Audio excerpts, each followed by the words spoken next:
monde, j'espère que vous allez bien. Alors, petite vidéo pour certaines choses, comme vous avez pu voir sur ma vignette. Donc, à savoir, au sujet des perforatrices, comment séparer les dies et les petits outils de chez du kit Action. Donc, pour les perforatrices, je vous le dis parce que moi, la première fois que j'ai acheté une perforatrice de bordure, je me suis fait avoir. Elle était super belle. Elle faisait, vous savez, les dentelles comme les petits napperons qu'on achète là. Ça faisait exactement la même partie du haut. Enfin bref. Et je l'ai bousillé. Pourtant, il n'y avait pas d'indication sur le carton jusqu'où je pouvais couper comme papier, en grammage. Et effectivement, d'ailleurs, grâce à ça, si on peut dire, c'est comme ça que j'ai pu connaître Horizon Créatif et chez Horizon Créatif, donc chez Ninon, j'ai vu effectivement qu'il y avait bien une indication de grammage. Donc, je préfère vous le dire, quand vous achetez une perforatrice, que ça soit celle de bordure, celle des angles, les rondes, celles qui font des trous n'importe où, hein, voilà, les coins, etc. Surtout, regardez bien les indications. Là aussi, il y a une limitation de grammage de papier. C'est pour ça que des fois, on appuie, puis hop, ça bloque. Alors, où ça bloque? Parce que à l'arrière, vous avez le petit volet comme ceci, vous voyez? Voilà. Alors lui, on pourrait l'enlever, mais il faudrait presque l'arracher et ça risque de le casser. Donc celui-là, moi, je ne l'ai pas enlevé. Mais effectivement, à force, vu que quand il est fermé, à force de couper, ici, ça risque de bourrer. Donc oui, ça peut bloquer la pédale quand vous allez couper le papier. Mais si ça s'évite et que vous voyez que ça commence à coincer, c'est que, en fin de compte, le papier que vous utilisez n'est pas du tout bon. Moi, j'ai fait la bêtise, c'est que je travaillais avec du 160 et pour certaines pages, j'avais pris du 180. Et pourtant, il n'y a pas beaucoup de différence, c'est pas entre le 160 et le 210, hein. C'est juste la taille au-dessus du 160. Et le 180, eh ben, je sentais que ça coinçait, etc. Et malheureusement, c'est que je comprenais pas. Et je me suis dit, c'est pas possible. Ou pour moi, c'était une mauvaise fabrication au niveau de l'affûtage de l'appareil, d'accord? Je me suis dit, ça se trouve, ils ont bien affûté d'un côté, mais pas de l'autre, et du coup, ça me coince. Et en fin de compte, non. Quand je me suis... Alors, je suis pas retournée dans le même magasin, parce que, en plus, c'était leur pince, mais j'ai fouillé sur Internet pour voir si j'en retrouvais une qui lui ressemblait. J'en ai pas retrouvé, bien entendu. Et en fin de compte, c'est là que j'ai vu qu'il y avait des indications jusqu'à 160 de grammage ou 180. Alors c'est pas parce que votre pince elle est grosse comme ça qu'elle peut aller loin, d'accord? Donc faites attention.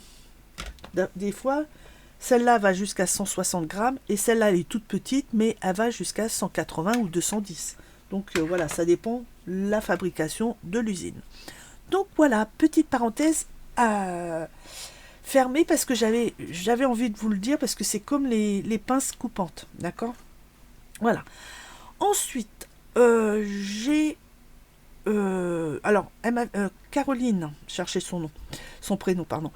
Caroline m'avait posé une deuxième question, c'est comment défaire quand vous avez des plaques où il y a plusieurs éléments de dies, comment les défaire correctement.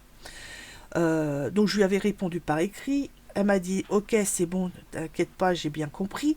Mais tout le monde ne lit pas les messages ainsi que les réponses sur les questions des autres abonnés.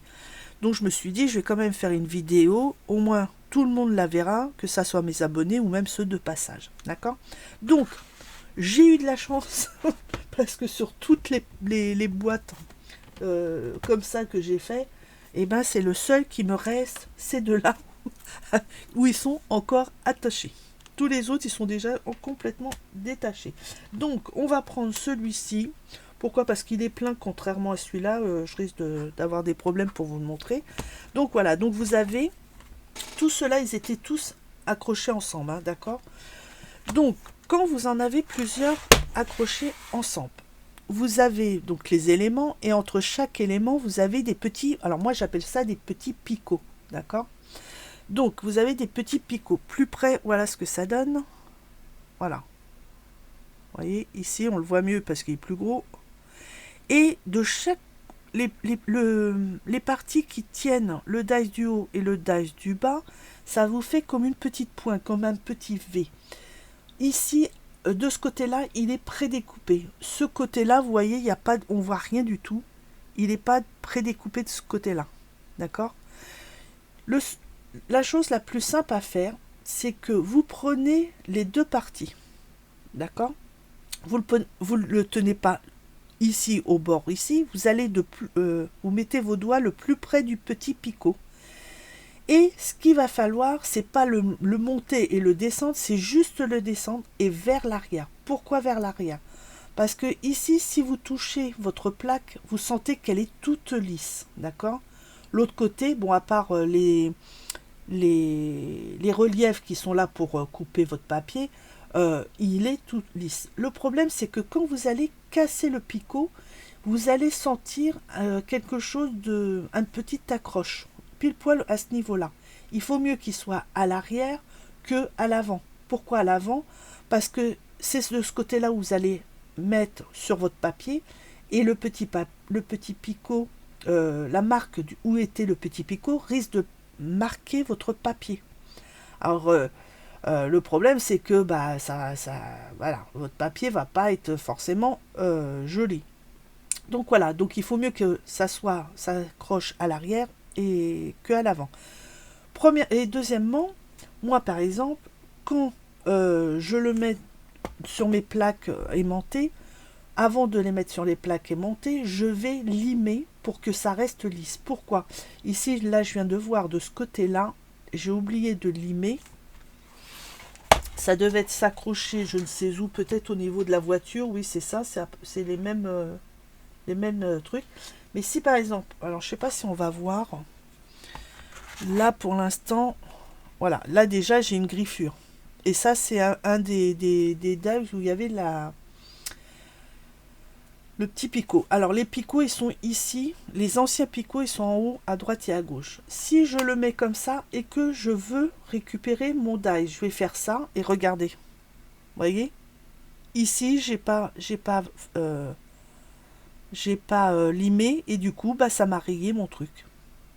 Voilà. Donc, moi perso, à chaque fois que je défais, je prends ma lame spéciale métaux ou alors une lame comme ça, une lime à ongles comme ça, assez gros, et je lime jusqu'à temps que quand je passe mon doigt, c'est tout lisse. Voilà. Donc, pour enlever les différents matrices sur une plaque, vous allez mettre les doigts le plus près possible du petit picot et on va baisser, on va les baisser comme ça, d'accord? Vers l'arrière. Alors, où le picot va s'ouvrir, va se détacher sur la grande partie ou sur cette partie-là, d'accord? Donc, hop, je me mets le plus près et je prends, voilà. Là, c'était un peu résistant et d'un seul coup, c'est tout mou. Et vous voyez, voilà. Là, il s'est enlevé du petit élément. Mais ça se peut que pour vous, si vous avez exactement la même chose, le petit picot, il sera resté là-dessus. Ensuite, pour enlever celui-là, nos doigts sont pas assez costauds et puis il n'y a pas assez d'espace pour le prendre correctement. Il suffit juste de prendre une pince, vous accrochez le petit picot, l'autre côté, vous le tenez le plus près, votre dies, le plus près du petit picot, et là c'est pareil, vous allez plier vers l'arrière, et voilà. Il y a eu un petit truc dur, et après, hop, et voilà, et vous pouvez voir que ça soit ici, c'est nickel. Alors bien sûr, vous allez avoir comme un petit V. Comment je pourrais vous le montrer? Alors, on le voit à peine, hein. Est-ce qu'on le voit plus? Je sais pas. Alors attendez, je vais essayer. C'est pas du tout évident. Voilà. Alors ici on le voit. Il y en a un ici et un ici. C'est celui-là qui était accroché là et ici on le voit là. Alors attendez parce que du coup je vois pas. Voilà, c'est juste ici. Et là, c'est pareil. Vous allez passer votre doigt et vous allez sentir que ça accroche. Ça fait comme une petite boule. Donc, hop, on prend sa lime et on lime. Alors, en limant, je vais vous montrer ce que ça fait sur le métal. Mais on s'en fout, c'est l'arrière. On s'en fout complètement. Voilà, là, c'est tout lisse. Vous voyez ? Sans enlever le côté mat du dies à l'arrière. Et on a le brillant qui apparaît. Mais ça, franchement, on s'en fiche. Ce qu'il faut, c'est que... Enfin, pour ma part, moi, ce qu'il faut, c'est que ça agrippe pas ni quand je fais comme ça, ni quand je fais comme ça. Au moins, quand je vais prendre et je vais glisser, ben, ça me marque plus, plus sur ma plaque aimantée. Et au cas où, ça risque pas d'abîmer le papier ou alors mes plaques au niveau de la machine de découpe. Voilà, et ben c'est tout pour les dies. Vous savez maintenant comment bien les défaire. Ensuite, au sujet du kit des outillages de kit action, il y a quelque chose de très bien. Bon, tout le reste c'est impeccable, hein. Enfin, en tous les cas, chez moi, ils étaient impeccables. Ça, c'est génial de l'avoir entre vos mains. Et là, par contre, j'ai un gros souci. J'ai eu 2 kits. Pourquoi? Parce que je voulais avoir les 2 T. Voilà. Le problème, alors le premier, je vous avais dit, je crois pas que je vous l'avais montré, mais je vous avais dit, attention, j'ai l'impression que c'est granuleux. Alors effectivement, c'est granuleux, mais ça peut être... voilà, faut quand même le protéger si vous en servez pour faire vos anneaux de bijoux. D'accord? Moi, en plus, ici, j'ai un défaut. Donc voilà. Alors je pourrais demander à mon mari, il a des disques spéciaux métaux.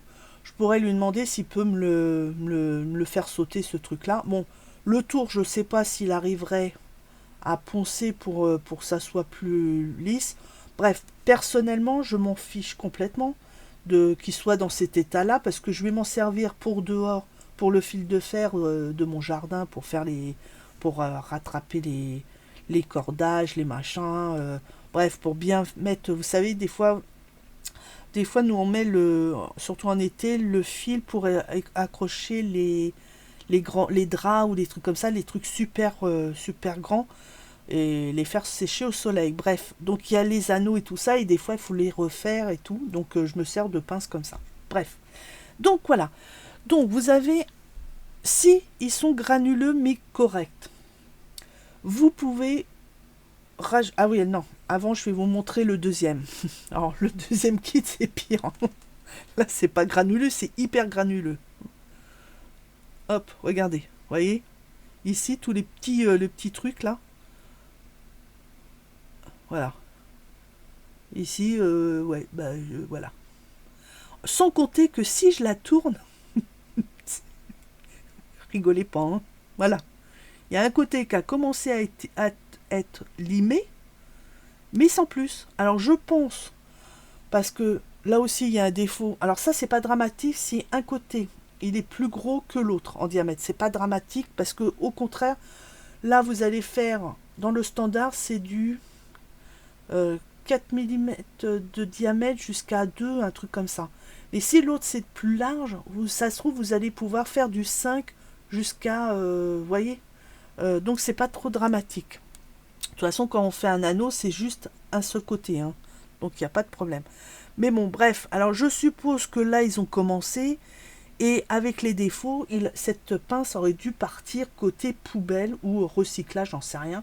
Et en fin de compte, elle a continué son chemin et personne a vu. Parce qu'en principe, dans une usine, avant d'assembler les 2 pattes, ils regardent si tout est bien de là de la pointe jusqu'au poignet, d'accord?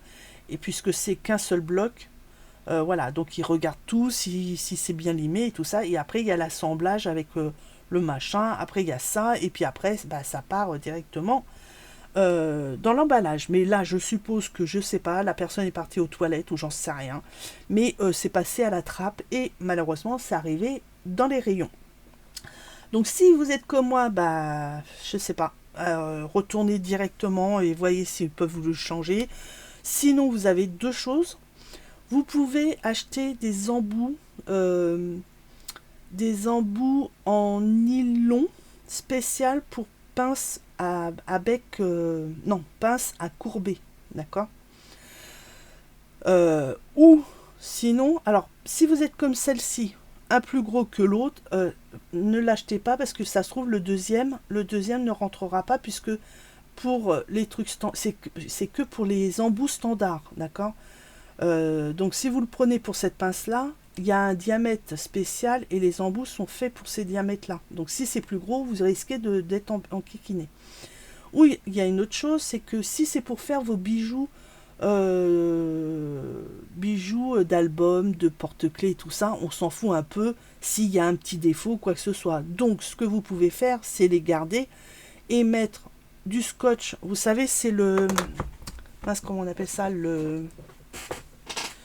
le scotch de marquage spécial bricolage qu'on met autour des fenêtres et tout ça. Bon, bref, tout le monde le connaît, mais bon, je précise quand même. Donc là, le mien, il fait 1,5, je crois. Non, il fait 2 cm. Prenez 1 cm, coupez-le à 1 cm, ça sera plus facile de l'entourer. Donc vous faites d'ici jusqu'en haut, au cas où vous le faites 2 fois, mais sinon une fois se suffit. Le surplus ici, bah, vous le coupez avec un ciseau ou autre. Voilà. Bon, ici, je ne l'ai pas fait, mais cette petite pointe, vous pouvez l'enlever.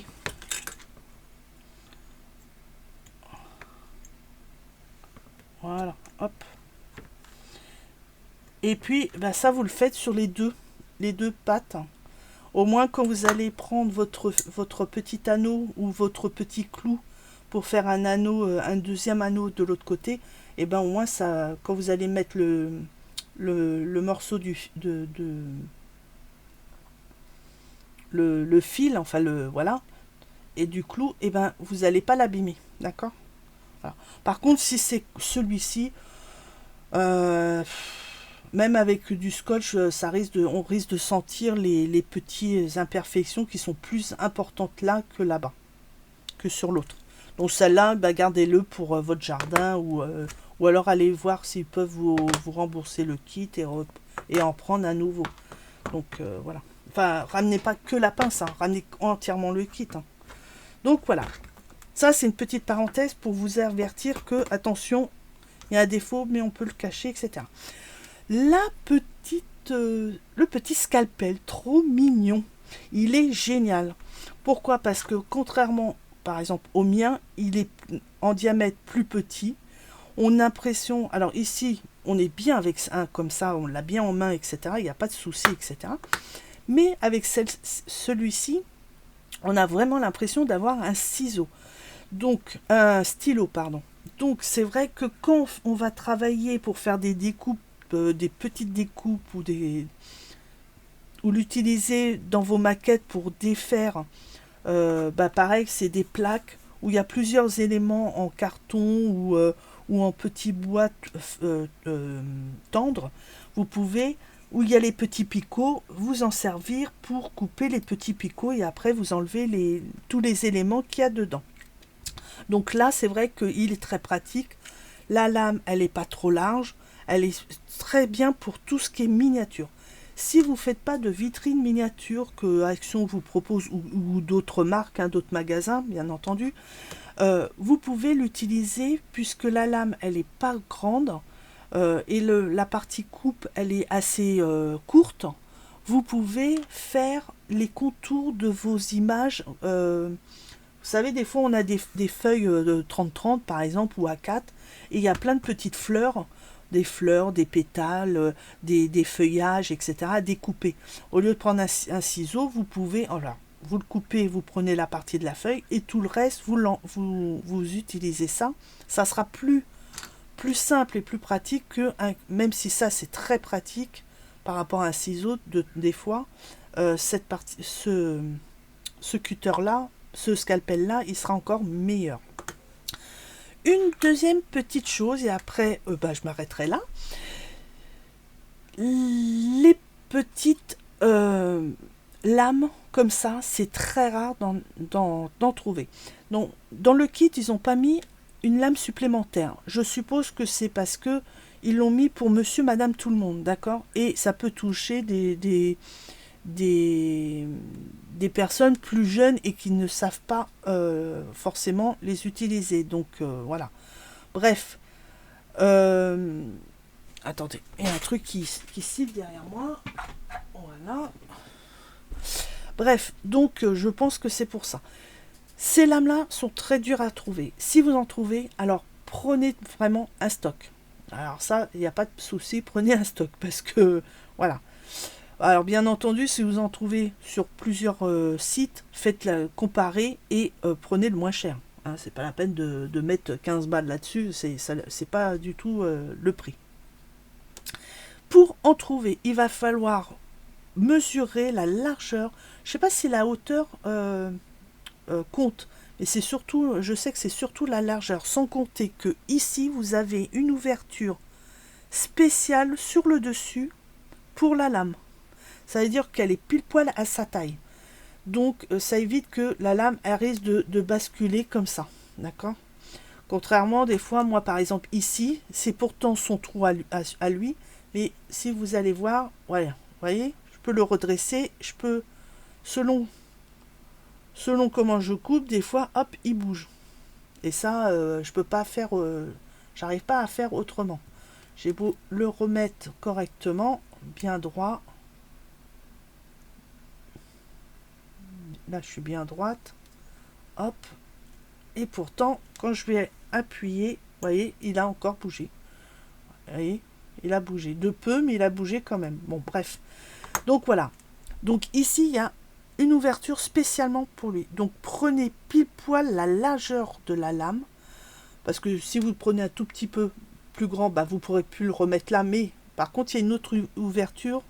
C'est pas perdu. Donc voilà, pour la mettre ici, il faut absolument prendre la largeur de la lame. Si il faut la longueur, il faudra la prendre de la pointe de la coupe jusqu'à la pointe métallique en bas. Alors ici, moi, il est droit, mais la petite ici, elle est aussi pointue en bas. Alors, je ne sais pas si c'est utile la hauteur, mais au cas où, il faut mieux la voir. Comme ça, quand vous faites vos recherches, il demande la hauteur, bah, vous l'avez directement. Pour changer cette lame, parce que vous pouvez en rajouter. Alors bien entendu, les cutters, les scalpels, c'est que la lame qu'il faut changer. C'est pas le manche. Le manche, c'est à vie. À moins que vous le cassez ou le perdre. C'est à vie, d'accord? Donc, il faut juste changer cette partie-là. Quand vous savez que c'est usé, c'est que le bout ici n'est plus pointu et que quand vous coupez, vous sentez que vous avez l'impression que c'est plus une ligne fine, mais plus large et un peu moins droit. Vous voyez, c'est pas évident de vous. À force de vous en servir, vous verrez. Vous constaterez que vos coupures, c'est plus tout à fait les mêmes. Mais en principe, il y a le bout ici qui commence à s'abîmer. Voilà. Pareil pour les cutters ou les scalpels comme ça à tête standard. Hein. Ça, c'est une lime standard. Donc, l'avantage pour cette petite pince, c'est que vous avez le petit trou pour la petite lime, mais quand vous regardez, il y a une fente ici, qui part de chaque côté. C'est une nouvelle ouverture. Et vous pouvez installer des limes standards. Donc si vous ne trouvez pas ça, ne le jetez pas, parce que vous pouvez utiliser ces limes-là. Je vais vous montrer. D'accord? Alors, pour l'ouvrir, on tient, je le dis pour les gens qui ne connaissent pas, on tient ici et on dévisse. D'accord? Voilà, je dévisse. Ici, j'ai fait un écart. Et ce que je vais faire maintenant, pour libérer la tête de la lame, on va prendre l'appareil métallique et je vais la descendre vers le bas et ça va faire un bruit. Je vais côté micro pour que vous puissiez l'entendre. Alors des fois ça le fait, des fois ça le fait pas. Hein.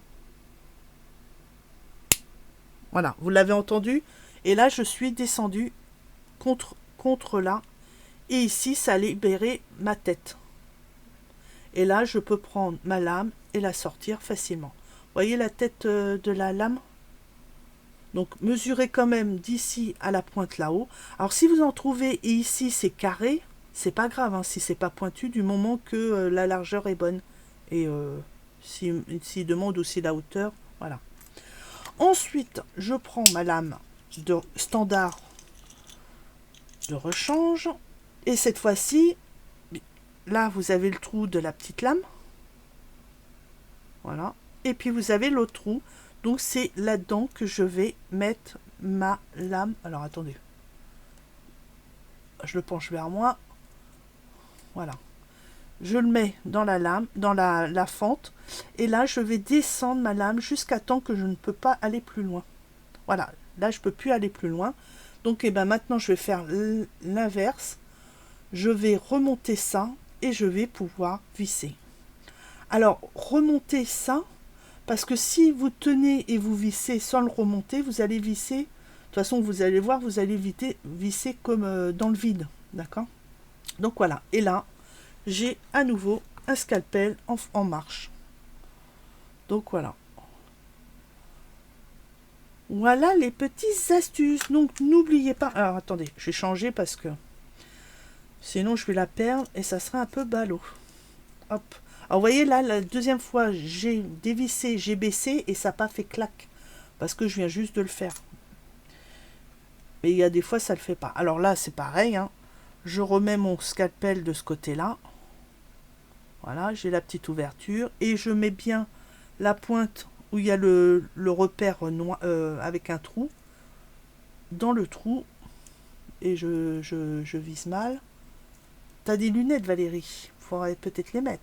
Enfin bref. Donc vous mettez dans le trou et vous allez le plus loin possible. Alors attention parce que vous voyez là, je me suis piqué le bout. C'est petit, c'est pas évident. Au cas où, prenez une pince, tenez votre lame comme ça et vous la mettez. Voilà, et vous allez jusqu'au bout. C'est pas la peine de vous abîmer les doigts. Moi j'ai l'habitude, je me coupe, voilà. Je me suis même scalpé mon doigt. Ici, vous voyez du blanc.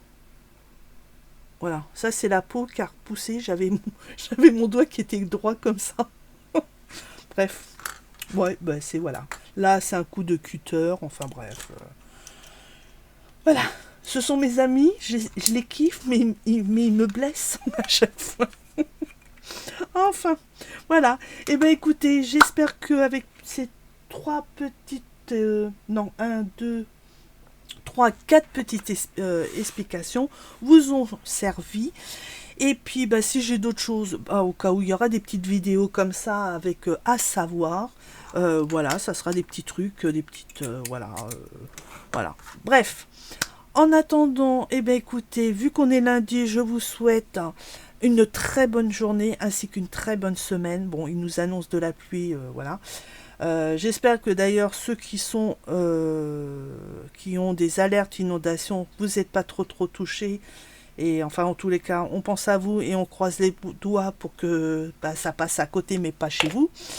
Et puis, bah écoutez, moi je vous remercie toujours de votre présence, de votre fidélité, de vos pouces, de vos petits messages. Et puis, je vous dis à bientôt dans une prochaine vidéo. Bisous, bye bye et merci.